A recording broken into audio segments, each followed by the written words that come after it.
धामी सरकार का भ्रष्टाचार पर करारा प्रहार। 10 लाख की रिश्वत लेने वाले चीफ इंजीनियर सस्पेंड। अब तक 200 से अधिक भ्रष्टाचारी भेजे गए जेल।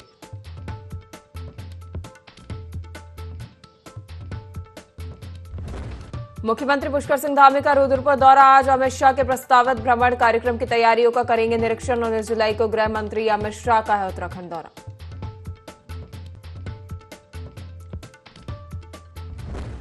मुख्यमंत्री पुष्कर सिंह धामी ने हरिद्वार में 2 शिव भक्तों के चरण। 151 फीट ऊंचा भगवा ध्वज फहराने की घोषणा का। उत्तराखंड बनेगा सनातन संस्कृति की राजधानी।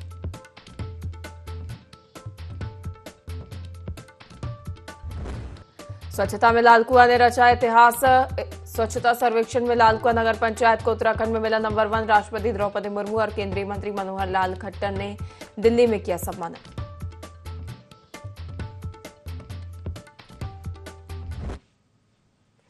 नमस्कार, IND 24 में आप सभी का बहुत बहुत स्वागत है। आपके साथ मैं हूं पल्लवी परिहार और आप दिख रहे हैं देवभूमि लाइव बुलेटिन की शुरुआत करेंगे खास खबरों के साथ। राजधानी देहरादून से खबर है, जहां मुख्यमंत्री पुष्कर सिंह धामी का आज रुद्रपुर दौरा है। अमित शाह के प्रस्तावित भ्रमण कार्यक्रम की तैयारियों का करेंगे निरीक्षण। रात्रि विश्राम अपने निजी आवास नगला तराई खटीमा में करेंगे सीएम। स्पोर्ट्स स्टेडियम में आयोजित होना है कार्यक्रम। 19 जुलाई को गृह मंत्री अमित शाह का है उत्तराखंड दौरा। ग्राउंडिंग सेरेमनी में भाग लेंगे केंद्रीय गृह मंत्री अमित शाह।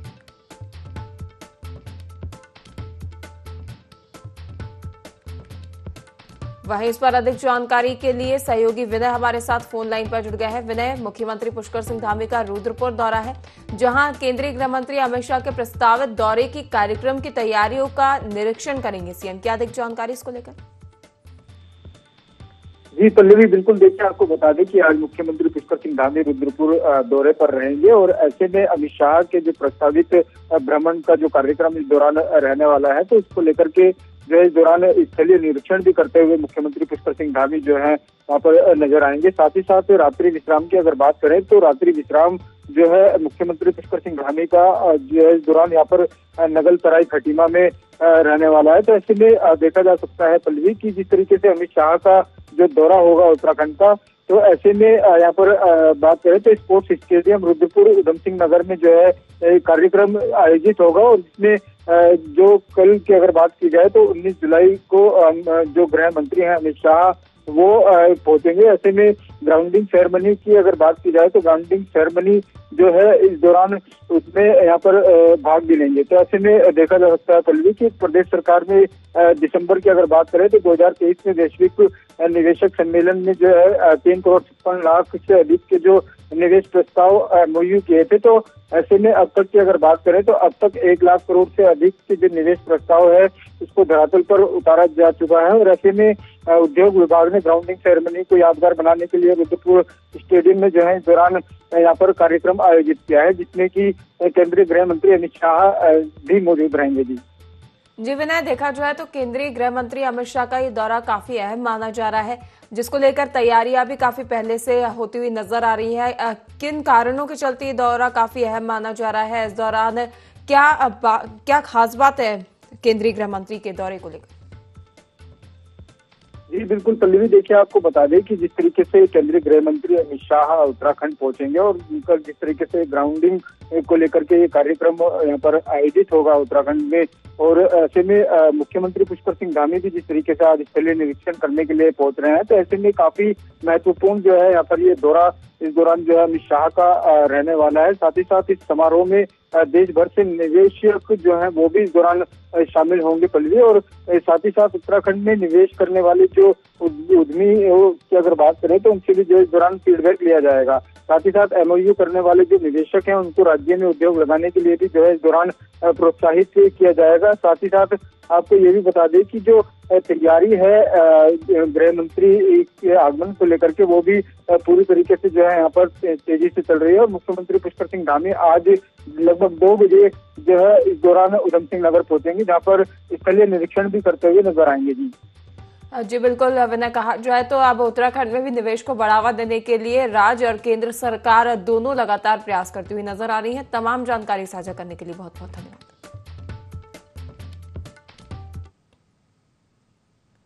चलिए इसी के साथ बढ़ेंगे अगली खबर की ओर, जहां मुख्यमंत्री पुष्कर सिंह धामी हरिद्वार दौरे पर रहे, जहां उन्होंने कांवड़ियों का सम्मान करने के बाद भजन संध्या कार्यक्रम में मुख्य अतिथि के रूप में प्रतिभाग किया। इस मौके पर सीएम पुष्कर सिंह धामी का भव्य स्वागत किया गया।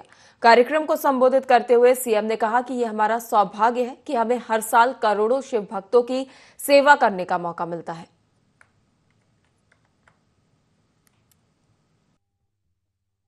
बहुत सारे लोग सोचते होंगे कि हम कांवड़ मेले में जाएं, कांवड़ लेकर आए, लेकिन अवसर मां गंगा की कृपा से, भगवान महादेव की कृपा से कुछ ही लोगों को प्राप्त हो पाता है, जिन पर मां गंगा की और भगवान शिव की कृपा होती है। भाइयों बहनों, इस अद्भुत आयोजन के लिए मैं हरिद्वार पुलिस सहित सभी प्रशासनिक अधिकारियों को बहुत साधुवाद देता हूं।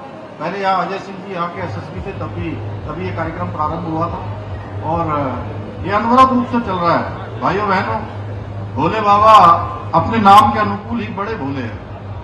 वे जल अर्पित करने से मात्र से ही अपने सभी शिव भक्तों की सभी मनोकामनाएं पूर्ण कर देते हैं। और श्रावण मास में तो ये जो भगवान की भक्ति का प्रभाव है वो अत्यधिक बढ़ जाता है। इसलिए सैकड़ों किलोमीटर, हजारों किलोमीटर से दूर दूर से चलकर हमारे सभी शिव भक्त कावड़े धर्मनगरी हरिद्वार से गंगा का जल लेकर जाते हैं और अभिषेक करते हैं। और भोले बाबा की भक्ति में कितनी शक्ति है, इसका अंदाजा इसी बात से लगाया जा सकता है कि बिना थके, बिना रुके, बिना विश्राम किए बम बम भोले के जयकारे लगाते हुए अपने गंतव्य की ओर निरंतर बढ़ते जाते हैं, निरंतर चलते जाते हैं। भाइयों बहनों, एक कांवड़ यात्रा न केवल श्रद्धा और आस्था का प्रतीक है, बल्कि ये हमें सेवा में पुण्य का भागीदार बनने का भी अवसर देती है। मुझे यह बताते हुए अत्यंत प्रसन्नता हो रही है कि इस वर्ष की अभी तक की यात्रा में 1 लाख से अधिक शिव भक्त कांवड़ियों ने अपने अपने गंतव्यों के लिए प्रस्थान कर लिया है। हरिद्वार मुख्य विकास अधिकारी आकांक्षा कोने की अध्यक्षता में बाल विकास विभाग की एक अहम बैठक आयोजित हुई, जिसमें पोषण ट्रैकर के प्रभावी क्रियान्वयन पर जोर दिया गया। बैठक में 40 ऐसे आंगनवाड़ी केंद्रों की पहचान की गई जो पोषण ट्रैकर पर बंद दिखाए गए। इस पर सख्त रुख अपनाते हुए इन केंद्रों की आंगनवाड़ी कार्यकर्तियों की सेवा समाप्त करने के निर्देश दिए गए। सीडीओ ने सभी सीडीपीओ को निर्देशित किया कि पोषण ट्रैकर में दर्ज सूचनाओं की मासिक समीक्षा की जाए और संचालन में लापरवाही बिल्कुल न बरती जाए। साथ ही पीएमएमवीवाई योजना के लक्ष्य समय पर पूर्ण करने को कहा गया।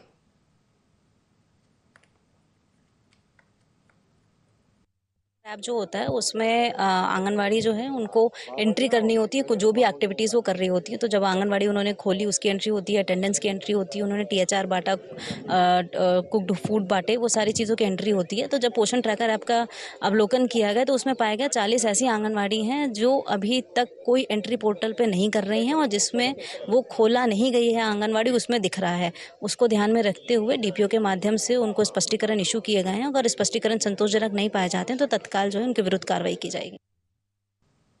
स्वच्छता सर्वेक्षण में लालकुआं नगर पंचायत ने उत्तराखंड में प्रथम और देश भर की 2035 नगर पंचायतों में 54वां स्थान हासिल कर ऐतिहासिक उपलब्धि दर्ज की है। दिल्ली के विज्ञान भवन में राष्ट्रपति द्रौपदी मुर्मू और केंद्रीय मंत्री मनोहर लाल खट्टर ने उत्कृष्ट कूड़ा निस्तारण और स्वच्छता प्रबंधन के लिए लालकुआं को सम्मानित किया। यह सम्मान जनभागीदारी, नवाचार और ठोस अपशिष्ट प्रबंधन में बेहतर प्रदर्शन के लिए दिया गया है।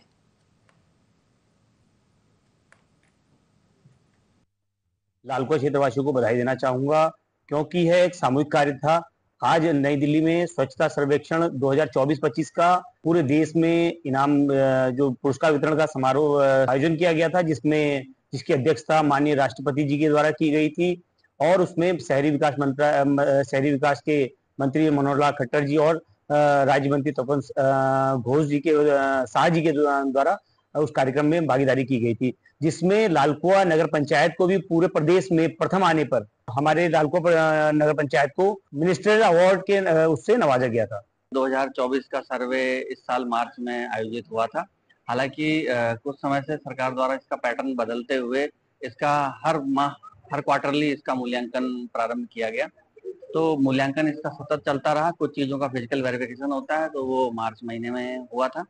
तो इसमें उसी के क्रम में इसका आज पुरस्कार वितरण समारोह था, जिसमें जो अलग अलग कैटेगरी बनाई गई थी केंद्र सरकार के द्वारा, तो उसके पुरस्कार वितरण समारोह का आयोजन था, जिसमें मुख्य अतिथि उसकी महामहिम राष्ट्रपति महोदय थी, और उसमें केंद्रीय शहरी विकास मंत्री और शहरी विकास राज्य मंत्री जी भी थे। तो उसी में नगर पंचायत लालकुआं को प्रदेश में जो ओवरऑल जो उसके पैरामीटर्स हैं उनमें सर्वाधिक सुधार करने और सर्वाधिक अंक लाने पर प्रत्येक राज्य से एक एक शहर को सम्मानित किया गया था। तो उत्तराखंड से नगर पंचायत लालकुआं को इस हेतु चयन किया गया। तो इसमें 2035 शहरों में 54 हमारी रैंक आई है हमारी कैटेगरी में, और प्रदेश में नंबर पहला है। हरिद्वार मनरेगा योजना में अनियमितताओं को लेकर हरिद्वार प्रशासन ने बड़ी कार्रवाई की है। ग्रामगढ़ और आनेकी में जांच के बाद दोषी पाए जाने पर ग्राम विकास अधिकारी रविंद्र सैनी और प्रमोद सैनी को तत्काल प्रभाव से निलंबित कर दिया गया है। यह निर्णय जिला विकास अधिकारी की ओर से लिया गया है, जबकि निलंबन अवधि में दोनों अधिकारी अन्य विकास खंडों से संबंध रहेंगे। मुख्य विकास अधिकारी आकांक्षा कोंडे ने स्पष्ट किया कि मनरेगा में किसी भी प्रकार की लापरवाही या भ्रष्टाचार को बर्दाश्त नहीं किया जाएगा। उन्होंने चेतावनी दी कि यदि भविष्य में ऐसी अनियमितताएं पाई जाती हैं तो अन्य दोषी अधिकारियों के खिलाफ भी सख्त विभागीय कार्रवाई की जाएगी। ये कार्रवाई मनरेगा योजना में पारदर्शिता, जवाबदेही और प्रभावी क्रियान्वयन सुनिश्चित करने के उद्देश्य से की गई है। जिन्होंने मृतक व्यक्तियों के मास्टर रोल निकाले थे, उसको लेके हम लोगों ने डीडीओ के स्तर पे एक इंक्वायरी, प्रिलिमिनरी इंक्वायरी की थी, जिसमें इंक्वायरी में वो दोषी पाए गए हैं, इसीलिए तत्काल रूप से उनको निलंबन किया गया। इसके अलावा इसके उपरांत चार्जशीट दायर करते हुए डिसिप्लिनरी इंक्वायरी इसके बाद शुरू। मुख्यमंत्री पुष्कर सिंह धामी की आदर्श चंपावत की परिकल्पना को साकार करने की दिशा में जिले में तेजी से विकास कार्य किए जा रहे हैं। इसी क्रम में जिलाधिकारी मनीष कुमार ने चंपावत में निर्माणाधीन साइंस सेंटर का स्थलीय निरीक्षण कर कार्यों की प्रगति की समीक्षा की। निरीक्षण के दौरान जिलाधिकारी ने निर्माणाधीन भवनों, वैज्ञानिक गलियारों और प्रशिक्षण सुविधाओं का विस्तार से अवलोकन करते हुए संबंधित अधिकारियों को कार्य की गुणवत्ता, सुरक्षा और समयबद्धता सुनिश्चित करने के निर्देश दिए। उन्होंने प्रस्तावित 4 मंजिला साइंस कैंप फैसिलिटी का निरीक्षण किया, जिसमें 40 बच्चों की क्षमता वाला छात्रावास और स्टाफ क्वार्टर प्रस्तावित है।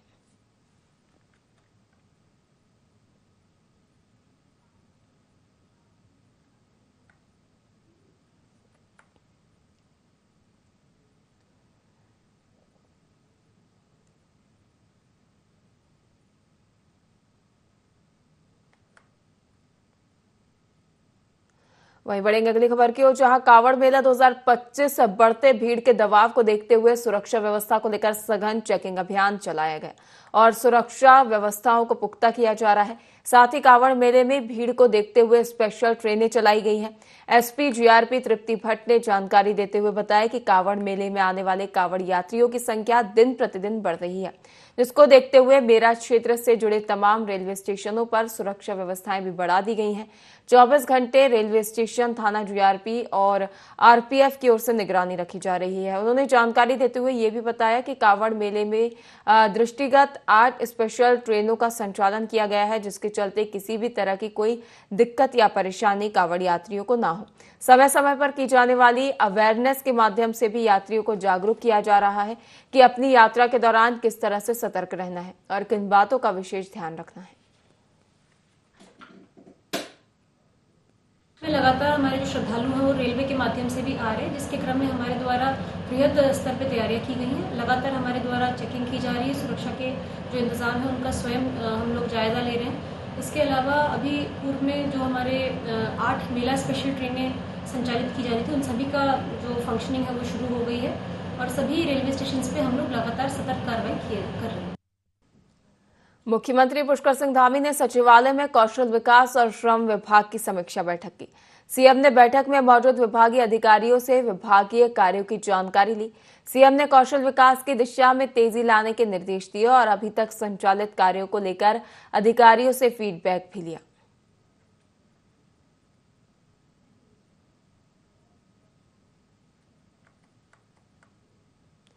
मुख्यमंत्री पुष्कर सिंह धामी ने कहा कि प्रधानमंत्री नरेंद्र मोदी का उत्तराखंड से विशेष लगाव है। उनके नेतृत्व में राज्य में ऑल वेदर रोड, स्वास्थ्य, रेल सेवाओं समेत कई विकास योजनाएं तेजी से आगे बढ़ी हैं। पीएम मोदी के प्रयासों से राज्य में पर्यटन और तीर्थाटन को भी बढ़ावा मिला है।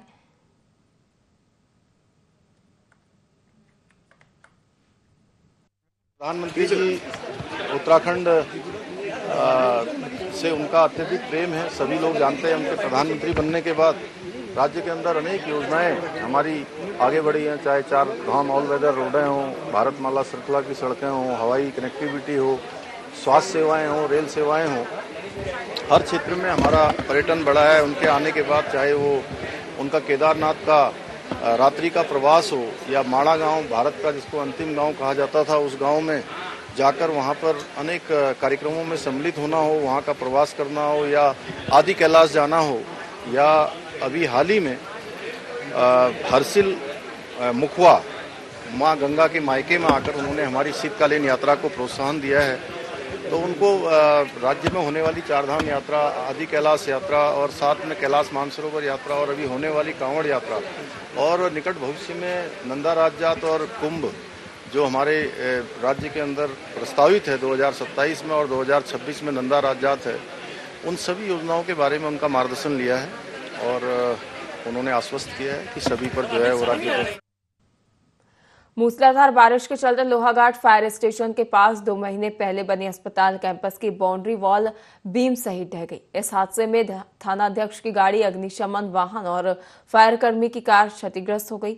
महिला फायरकर्मियों की बैरक को भी नुकसान पहुंचा, हालांकि जनहानि नहीं हुई। फायर स्टेशन प्रभारी हंसदास सागर ने बाउंड्री वॉल की गुणवत्ता पर सवाल उठाते हुए कहा कि बाउंड्री वॉल एक बारिश भी नहीं झेल पाई।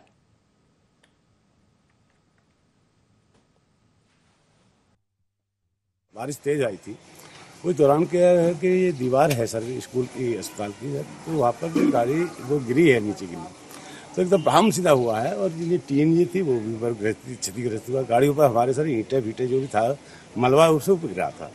तो सर हमारे बड़े टैंकर जो है फर्म टैंकर, इसमें सर क्या है कि एक जब गिरा है तो पंप पर जो एंगल थे, सीढ़ी थी, लेडर वगैरह, तो उसने सपोर्ट रोका है सर उसको। तो इंजन पर हमारे ज़्यादा दोस्त नहीं हुआ, लेकिन टेस्टिंग करने के बाद में हमें पता चलेगा क्या क्या इसमें हानि हुई है। खबर बद्रीनाथ से है, जहां मानसून के सक्रिय होने के चलते भू बैकुंठ नगरी बद्रीनाथ धाम आने वाले तीर्थयात्रियों की आमद घटने लगी है।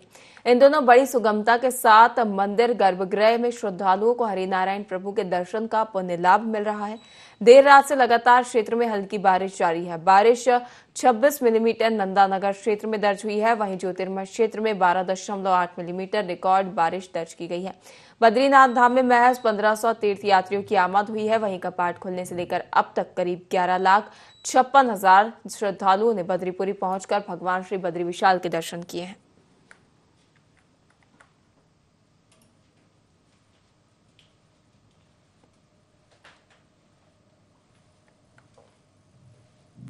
मानसून के चलते हेलीकॉप्टर सेवा पर लगे प्रतिबंध के बीच बद्री केदार मंदिर समिति के अध्यक्ष हेमंत द्विवेदी का वीआईपी मेहमानों संग हेलीकॉप्टर से केदारनाथ जाना विवादों में आ गया है। लोगों ने सवाल उठाए हैं कि क्या ये पाबंदी सिर्फ आम जनता के लिए है।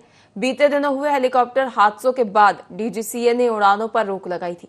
अब इस नियम के अपवाद को लेकर सत्ताधारियों पर दोहरे मापदंड के आरोप लगाए जा रहे हैं।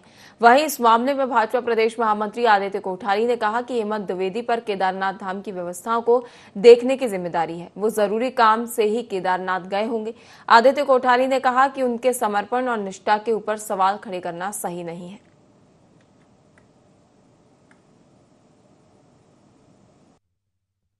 बद्रीनाथ केदारनाथ मंदिर समिति के अध्यक्ष वहाँ की संपूर्ण व्यवस्थाओं को, श्री बद्रीनाथ धाम की, श्री केदारनाथ धाम की व्यवस्थाओं को देखने की जिम्मेदारी उनके ऊपर है। और मैं समझता हूँ कि कोई आवश्यक, कोई महत्वपूर्ण कार्य श्री केदारनाथ धाम में रहा होगा, जिसके कारण उन्होंने जो है वहाँ यात्रा की है।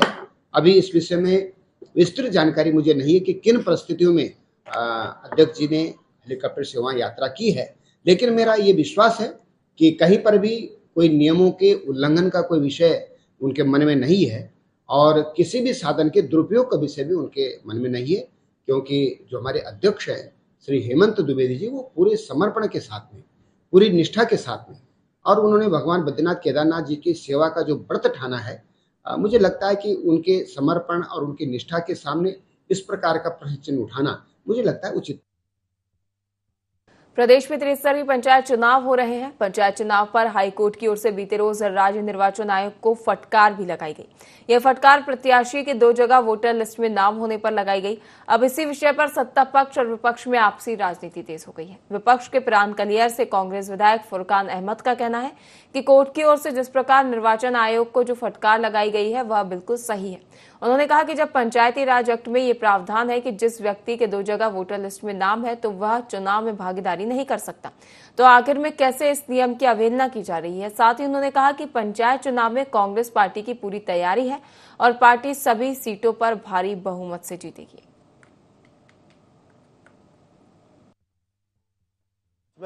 जो हाई कोर्ट ने फटकार लगाई वो सही लगाई सरकार को, क्योंकि इंसान का वोट एक जगह होना चाहिए। बहुत से कैंडिडेट को 2-2 जगह वोट है। माना जब शहर के चुनाव होते हैं तो शहर में चुनाव लड़ते भी हैं और वोट भी डालते हैं। जब पंचायत के चुनाव होते हैं तो पंचायत में देहात में अपना वोट भी डालते हैं और इलेक्शन भी लड़ने की तैयारी करते हैं। तो इंसान का वोट एक बार एक जगह होना चाहिए। हमारी सरकार कांग्रेस पार्टी की तैयारी है, क्योंकि हम ज़्यादा से ज़्यादा हमारे जिला पंचायत के चेयरमैन बनेंगे, हमारे ब्लॉक प्रमुख बनेंगे, हमारे जिला पंचायत सदस्य बनेंगे, हमारे प्रधान बनेंगे, क्योंकि सबसे पहली जो सीढ़ी होती है पंचायत चुनाव की होती है। तो पंचायत में हमारा अच्छा प्रदर्शन होगा। हमारी कांग्रेस पार्टी को काफ़ी सीटें मिलेंगी। हमें धामी सरकार के स्कूलों में गीता के श्लोक को बच्चों को सुनने और उसका अर्थ बताए जाने के फैसले का संतों ने स्वागत किया है। संतों की सर्वोच्च संस्था अखिल भारतीय अखाड़ा परिषद ने इस फैसले पर खुशी जाहिर करते हुए लोगों में गीता का वितरण किया गया। अखाड़ा परिषद के अध्यक्ष श्रीमंत रविंद्र पुरी ने कहा कि गीता जीवन का सार है और धामी सरकार का ये फैसला बहुत ही अच्छा है। इससे बच्चे के जीवन को जीने का से क्या सही है, क्या गलत है और क्या करना है, क्या नहीं करना है, ये सीखने को मिलता है। तो गीता पढ़ने से बच्चों के मन में पॉजिटिव एनर्जी आएगी, जिससे वे क्राइम से दूर रहेंगे।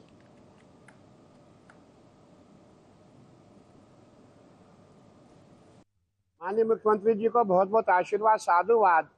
कृष्णाय वासुदेवाय हरिये परमात्मने प्रणता क्लेश नाशाय गोविंदाय नमो नमः। मैं कहना चाहूँगा, जो भी गीता का स्वाध्याय करता है, जो भी जाने अनजाने मुझसे पाप होता है, उसको उससे मोक्ष मिल जाता है, पुण्य की प्राप्ति मिल जाती है। हमारे माननीय मुख्यमंत्री जी का विजन है जितने भी हमारे विद्यालय है सभी में गीता पढ़ाई जाए। बहुत अच्छी बात है। देखिए, जब हमारे बच्चे गीता पढ़ेंगे और उनके मन में जो भी सकारात्मक ऊर्जा है वही मिलेगी, नकारात्मक ऊर्जा नहीं मिलेगी। एक श्लोक की गीता का श्लोक, यत्र योगेश्वरा कृष्णो यत्र पार्थो धनुर्धरा तत्र शरीर विजयो भूतिर्ध्रुवा नितिर्मतिर्मम। जहाँ हमारे माननीय प्रधानमंत्री जी है और हमारे मुख्यमंत्री जी है, वहाँ सब संभव है। फिलहाल के लिए बुलेटिन में इतना ही। लगातार खबरों के लिए देखते रहिए IND 24। नमस्कार।